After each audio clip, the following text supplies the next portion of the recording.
kaget. Aduh, shalom Kak. Bagaimana kabarnya? Luar biasa. Bagaimana kabarnya?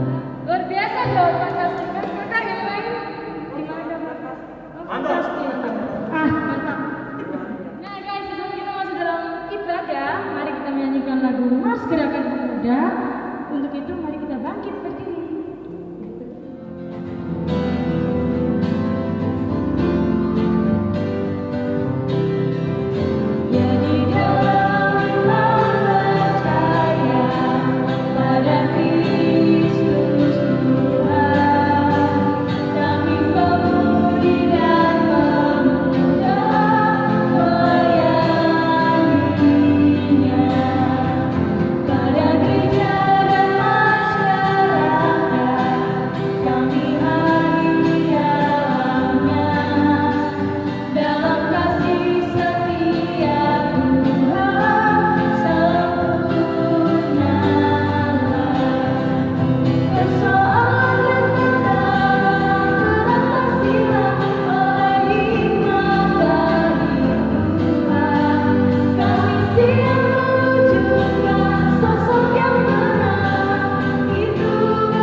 Pribadi yang mengenal.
Sebelum kita masuk dalam kidung berbalasan, mari kita mulai dengan doa pembukaan. Mari kita satu dalam doa. Ya Tuhan Yesus, pada malam hari ini kami datang ke hadirat-Mu yang kudus. Saya akan mengucapkan syukur, hormat hati kami yang tak terhingga kepadamu ya Bapa. Atas begitu besar kasih dan rahmat-Mu dari pagi hingga pada malam hari ini, Engkau selalu ada bersama dengan kami semua. Ya Bapa, sebentar lagi kami akan memasuki firman-Mu. Sebelum daripada itu ya Tuhan, kosongkanlah hati dan pemikiran kami, agar firman Tuhan yang ditaburkan pada malam hari ini boleh kami resapi, jalani dalam kehidupan kami hari lepas kesehari. Bapa, tuntun dan sertai kami dari awal pertengahan hingga akhirnya. Di dalam nama Tuhan Yesus kami sudah berdoa dan mengucap syukur. Amin.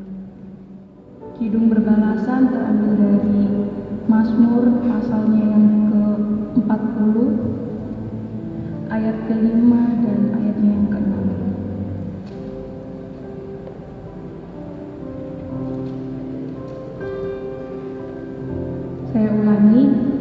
pembalasan pada malam hari ini terambil dari Mazmur pasal 40 ayat yang kelima dan yang keenam. Sebagaimana membaca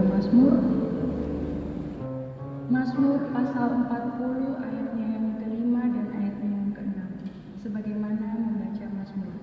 Berbahagialah orang yang menaruh kepercayaannya pada Tuhan, yang tidak berpaling kepada orang-orang yang angkuh, atau kepada orang-orang yang telah menyimpang kepada kebohongan. Banyaklah yang telah kau lakukan, ya Tuhan Allahku. Perbuatanmu yang ajaib dan maksudmu untuk kami, tidak ada yang dapat disejajarkan dengan Engkau. Aku mau memberitakan dan mengatakannya, tetapi terlalu besar jumlahnya untuk dihitung. Dipersilakan untuk duduk kembali. Nyanyian umat terambil dari Kidung Jemaat nomor 392 pada bait yang pertama dan yang kedua. Ku berbahagia.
Tuhan, kami mengucap syukur karena Tuhan Saat ini Tuhan, kami akan mendengarkan sebagian dari firman-Mu. Biarlah Tuhan kami bisa mendengarkan dengan baik dan terarah kepada-Mu. Berkatilah hamba-Mu yang akan menyampaikan firman-Mu. Kiranya Engkau memberikan ketulusan hati dan melayani dan kerendahan hati dalam menyampaikan firman-Mu. Terima kasih Tuhan, kami sambut firman-Mu dengan penuh sukacita. Amin. Yesaya pasal 50 ayat 4 sampai dengan ke-6, demikian firman Tuhan. Katakan hamba Tuhan, Tuhan Allah telah memberikan kepadaku lidah seorang murid, supaya dengan perkataan aku dapat memberi semangat baru kepada orang yang terusuk. Setiap pagi ia mempertajam pendengaranku untuk mendengar seperti seorang murid. Tuhan Allah telah membuka telingaku dan aku tidak memberontak, tidak berpaling ke belakang. Aku memberi punggungku kepada orang-orang yang memukul aku dan pipiku kepada orang-orang yang mencabut janggutku. Aku tidak menyembunyikan mukaku ketika aku dinodai dan diludahi. Sedemikian jauh pembahasan kita pada hari ini. Pujilah Kristus, haleluya. Haleluya, haleluya, haleluya. Baik, teman-teman pemuda, saat ini saya mengajak kita semua untuk menelisik kitab Yesaya ini terlebih dahulu. Kitab ini terbagi menjadi 3 bagian. Kitab Yesaya terbagi menjadi 3 bagian, yakni Proto Yesaya, Deutero Yesaya, dan Trito Yesaya. Proto Yesaya ini dimulai dari pasal yang pertama sampai dengan ke-39. Di dalamnya berbicara mengenai kehidupan umat Israel yang selalu melakukan dosa dan memberontak kepada Allah. Deutero Yesaya kemudian dimulai dari pasal 40 sampai dengan ke-55, atau ini bagian yang kedua, berisi tentang kehidupan umat yang berada di dalam masa pembuangan di Babel sebagai akibat dari perbuatan Israel yang selalu memberontak atau selalu berbuat dosa. Namun di tengah kondisi ini, situasi ini, Yesaya tetap menyampaikan nubuat-nubuatnya, tentang penghiburan kepada umat Israel agar mereka mau mengakui kesalahan mereka dan berpengharapan kepada Allah. Nah, pada bagian yang ketiga yakni Trito Yesaya yang dimulai dari pasal 56 sampai dengan 66. Pada bagian ini berbicara tentang bagaimana kehidupan umat Israel setelah masa pembuangan, yakni ketika di Yerusalem. Selain itu, di dalam bagian ini berisikan pula mengenai janji-janji Allah tentang kehidupan baru yang setelah dipulihkan. Secara keseluruhan memang kitab Yesaya berbicara tentang keterpusakan pada Allah yang Maha Kuasa dan penghiburan bagi bangsa Israel yang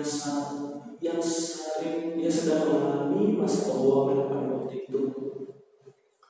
Baca kita yang terambil dari Yesaya pasal 50 ini berisikan bagaimana menjadi seorang hamba yang taat, menjadi seorang hamba Tuhan dan anak-anak Tuhan.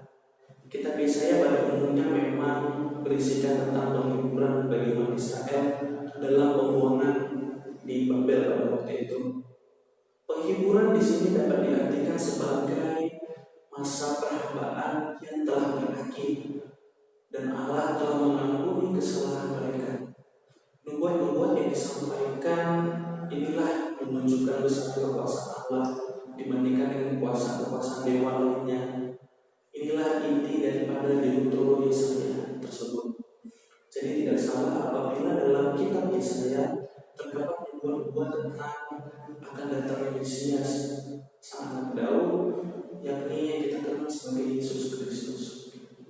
Nah, teman-teman pemuda yang terkasih, apabila kita telisik, analisa, memperdalam dari ayat-ayat yang kita baca pada hari ini, terdapat beberapa hal yang penting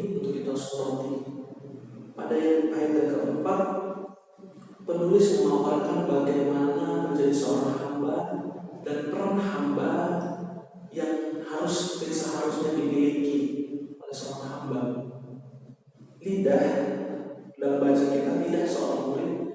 Lidah dalam bahasa Ibrani dikatakan lasion. Lasion dapat diartikan lidah, namun juga dapat diartikan sebagai kemampuan berbicara, terutama apabila jika disandingkan dengan lidah seorang murid. Hal ini secara tersirat, secara tidak langsung hendak menyampaikan bahwa seorang murid, dalam hal ini hamba Allah, memiliki kemampuan dalam berkata-kata tentang firman-Nya, tentang Dia.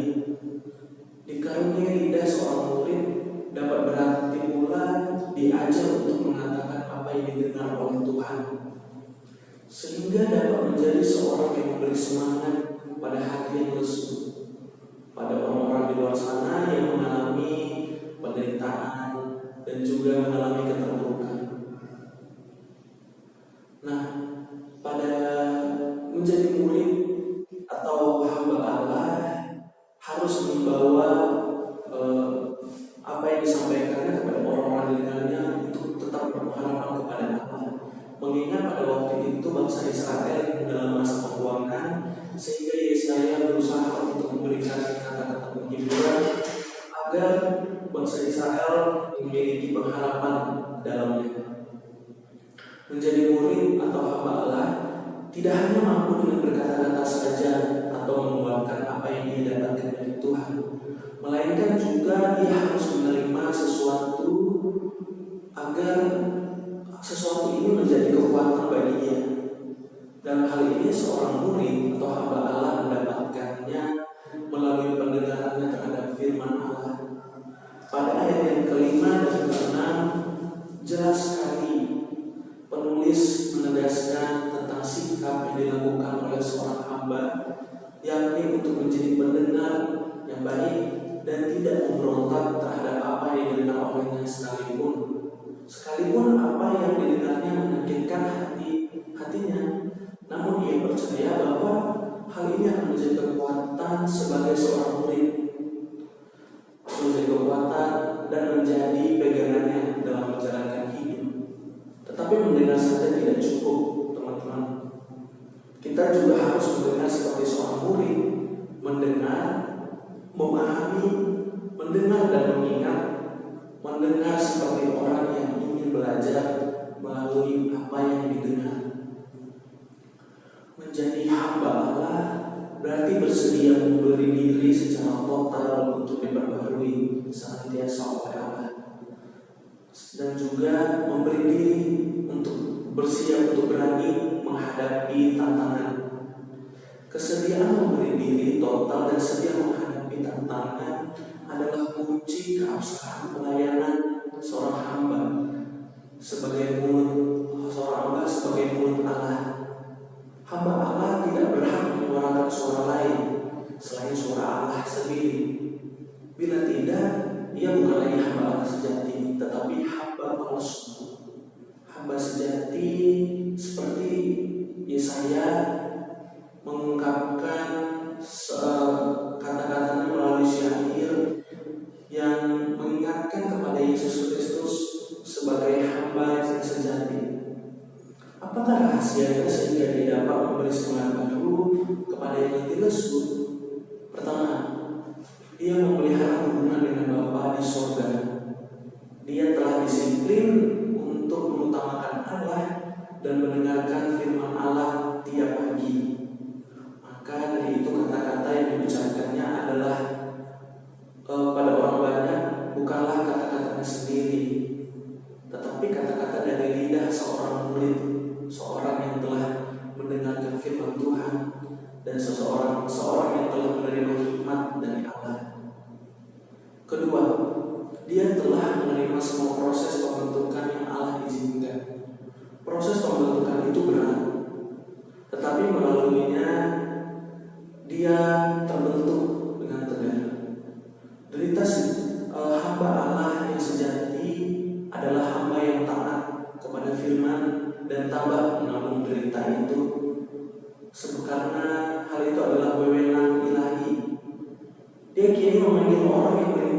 kebebasan dan mendapatkan kehidupan yang berbahagia. Hamba Allah itu kini memperhadapkan kita dengan dua pilihan, antara hidup atau mati, terang atau gelap, berkat atau kutuk. Bukan sekedar percaya. Sekedar menjadi orang percaya adalah perkara yang mudah memang. Dibutuhkan kesediaan untuk totalitas dalam menerima penolakan, dipukul, dilukai sebagai konsekuensi kita ketaatan terhadap Dia, Sang Juru Selamat kita. Dalam saat demikianlah hamba Tuhan belajar berteguh hati di dalam Tuhan, rela menyerahkan diri di didik Tuhan, ditempa keteguhan imannya, dan yakinlah bahwa Tuhan akan mempertemukan hambanya. Nah teman-teman, ada sebuah cerita.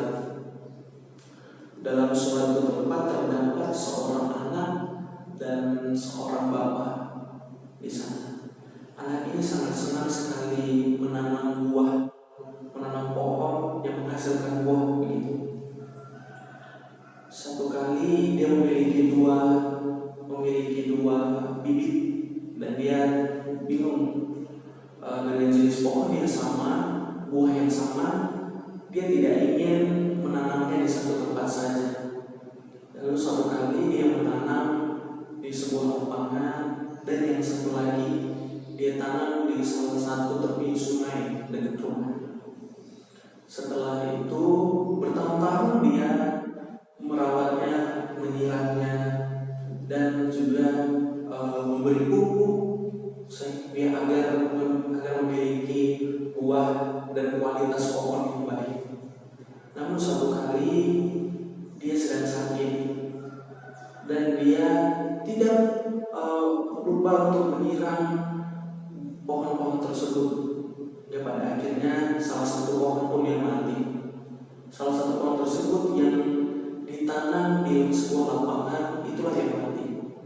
Mengingat kalau teriknya matahari membutuhkan pasokan air yang banyak, pohon tersebut menjadi layu dan mati. Berbeda dengan pohon yang ditanam di tepi sungai, dia tetap hidup dengan memiliki buah yang banyak dan pohon dan daun-daunan yang rindang. Nah, teman-teman, cerita ini mengajarkan kepada kita arti sebuah ketekunan dalam sebuah ketaatan. Pohon tersebut tidak akan tumbuh apabila tidak menerima air yang datang secara langsung. Begitu pula iman. Iman tidak akan bertumbuh apabila kita tidak tekun dan taat terhadap firman-Nya. Ketekunan dalam sebuah ketaatan menghasilkan buah yang menjadi berkat bagi orang lain dan menyukakan hati Tuhan. Layaknya pohon yang ditanam di tepi sungai tadi, ia terus menerima aliran air yang mengalir dari sungai, dan dia terus mengalami pertumbuhan. Nah, teman-teman yang terkasih dalam Tuhan kita Yesus Kristus, melihat konteks dan situasi saat ini, belakangan ini negara kita beredar berita mengenai bertambahnya pasien COVID-19 dan semakin bertambah dengan cukup besar. Banyak orang-orang yang sudah acuh tak acuh terhadap permasalahan ini. Hal ini mengakibatkan banyak orang yang terjangkit virus dan juga banyak di antaranya yang meninggal dunia. Tidak hanya itu teman-teman, akibat dari virus ini pun berdampak pada sistem ekonomi negara kita. Pada akhirnya beberapa minggu lalu Indonesia resmi memasuki masa resesi yang disampaikan beberapa hari lalu melalui media. Situasi yang penuh dengan tekanan saat ini membutuhkan peran kita sebagai pemuda di dalamnya. Ketaatan dapat kita lakukan dari hal yang sederhana, yakni menjalankan protokol kesehatan dari pemerintah seperti tidak berkerumun, menjaga jarak, mencuci tangan, dan sebagainya. Bagaimanapun juga, pemerintah merupakan wakil Tuhan dalam menjalankan nilai-nilai etis di dalam dunia ini terhadap seluruh manusia. Taat saja tidak cukup, kita perlu ketekunan di dalamnya untuk menyelamatkan saudara-saudara kita dari virus ini. Di samping itu, dalam menghambat masa resesi ini, penting bagi kita untuk saling solidaritas dan melakukannya konsumsi secara bersama-sama. Ketaatan bukan soal kita mematuhi apa yang kita pegang. Ketaatan merupakan soal kemanusiaan dan soal yang kita pertanggungjawabkan kepada Tuhan Sang Pencipta. Allah akan menolong kita bagi yang taat dan setia terhadapnya dalam berbagai situasi dan kondisi apapun. Jadilah pemuda yang taat dan mencintai ketaatan tersebut. Satu hal yang dapat kita pegang saat ini adalah ketika kita tidak menjadi orang yang taat, satu hal yang dapat mengubah kita menjadi orang yang taat, yakni taat. Amin. Untuk merespon firman Tuhan kita pada malam hari ini, kita akan menyanyikan lagu dari Kidung Jemaat 426 bait yang ke-1 dan 2. Kita harus membawa berita.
Kita harus membawa berita, dibangunkan hati Tuhan, supaya senjata ini remuk dan segera lepas, remuk dan segera lepas, karena terjadi remang lagi dan remang jadi siang.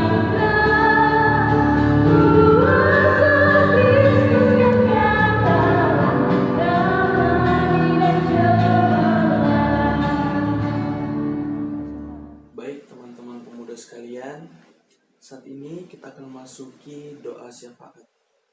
Untuk itu, mari kita bersatu dalam doa. Kita berdoa. Kami mengucap syukur Bapa buat setiap perbuatan kasih-Mu yang nyata dalam hidup kami. Kami mengucap syukur juga buat setiap kasih-Mu yang hadir dalam hidup kami.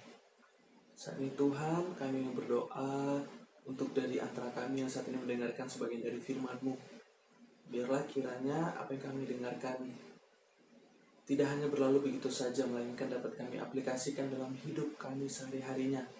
Kami juga berdoa Tuhan untuk barangkali di antara teman-teman kami yang mengalami kelemahan tubuh. Biarlah Bapa, Engkau menyembuhkan mereka, karena kami percaya bahwa hanya Engkaulah satu-satunya tabib yang mampu menyembuhkan setiap dari kami yang mengalami kelemahan tubuh. Berkatilah Tuhan setiap dokter, setiap perawat, dan setiap obat-obatan yang diminum oleh teman-teman kami. Kami juga berdoa Tuhan untuk orang tua kami, keluarga kami, saudara kami, dimanapun mereka, baik mereka yang jauh dari antara kami maupun yang berada bersama-sama dengan kami. Biarlah Bapa memberkati mereka selalu dalam segala hal. Biarlah mereka pun dapat menyatakan kasih-Mu dalam hidup mereka sehari-hari juga. Kami juga berdoa Tuhan untuk persekutuan ini, persekutuan gerakan pemuda. Biarlah Bapa semakin jaya selalu, semakin menjadi garam dan terang dunia bagi siapapun, bagi sesama, bahkan bagi orang lain yang tidak mengenal Engkau. Biarlah kiranya kami pun bisa menjadi saluran-saluran berkat bagi mereka semua.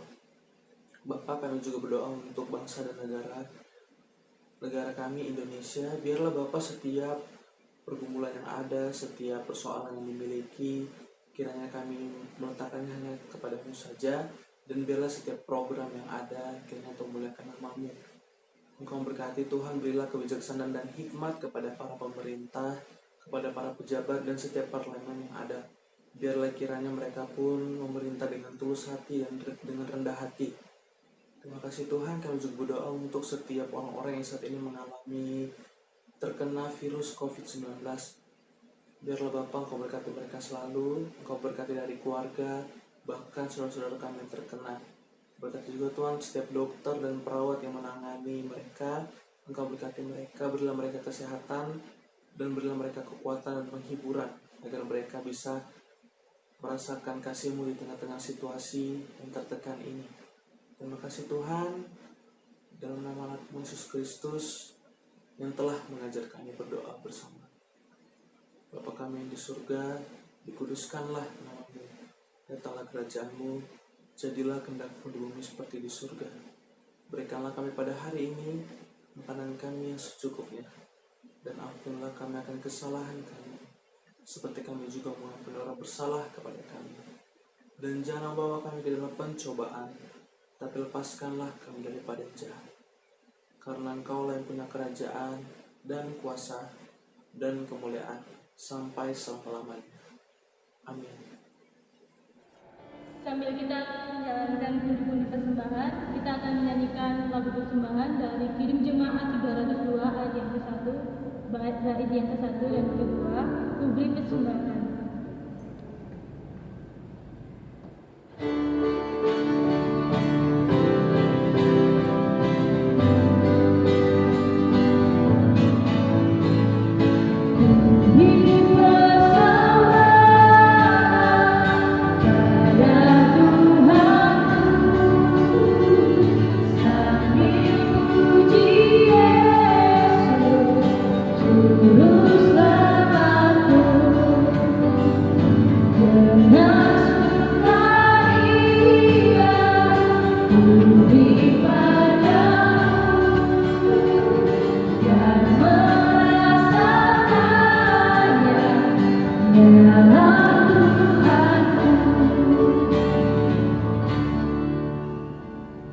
Mari kita satu dalam doa. Tuhan Yesus, terima kasih untuk kesempatan pada hari ini. Kami telah memberikan sebagian dari apa yang kami terima Tuhan dari berkat-Mu. Kiranya persembahan ini bisa berguna bagi pelayan kasih-Mu di muka bumi ini, khususnya bagi gereja kami di BB Bukit Kasih. Terima kasih Tuhan Yesus. Dalam nama Tuhan Yesus kami sudah berdoa dan mengucap syukur. Amin. Sebelum kita menerima berkat Tuhan, mari kita menyanyikan Kidung Jemaat 425, bait yang pertama dan kedua, berkumandang suara dari surga.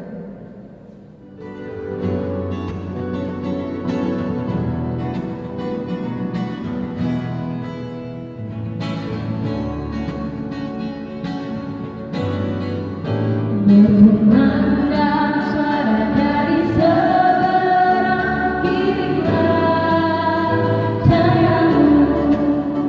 Banyak jiwa dalam dosa bergerak, kirimlah cahayamu.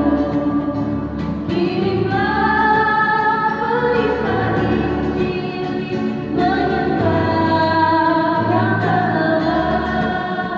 Kirimlah berita Injil, menyembah yang telah. Kita tak dengar cerita dari jauh, kirimlah cahayamu. Bantuan berikutnya jauh, kirimlah cahayamu. Kirimlah berita Injil, menyembah yang telah. Kirimlah berita Injil, menyembah yang telah. Untuk menutup ibadah kita pada hari ini, saya mengajak kita semua untuk bersatu di dalam doa. Mari teman-teman pemuda kita bersatu dalam doa. Tuhan, tiada henti-hentinya kami mengucap syukur kepadamu dan berterima kasih karena Engkau telah menyertai kami dari awal, pertengahan hingga akhirnya ibadah ini. Biarlah Bapa, setiap apa yang telah kami dengarkan tadi, biarlah kiranya kami bisa menjadi pelaku-pelaku firman-Mu yang setia. Biarlah kami bisa menjadi orang-orang yang taat, sehingga kami tahu bahwa ada suatu rencana yang indah di balik sebuah ketaatan yang kami lakukan. Biarlah Bapa, kami menjadi pemuda-pemuda yang baik, pemuda yang taat terhadap Engkau dalam menyatakan kasih-Mu, memberikan berkat kepada sesama. Terima kasih Tuhan. Saat ini kami akan melakukan aktivitas kami seperti biasanya. Berkati kami dalam segala hal. Terima kasih Tuhan, kami sudah berdoa dan mengucap syukur. Amin.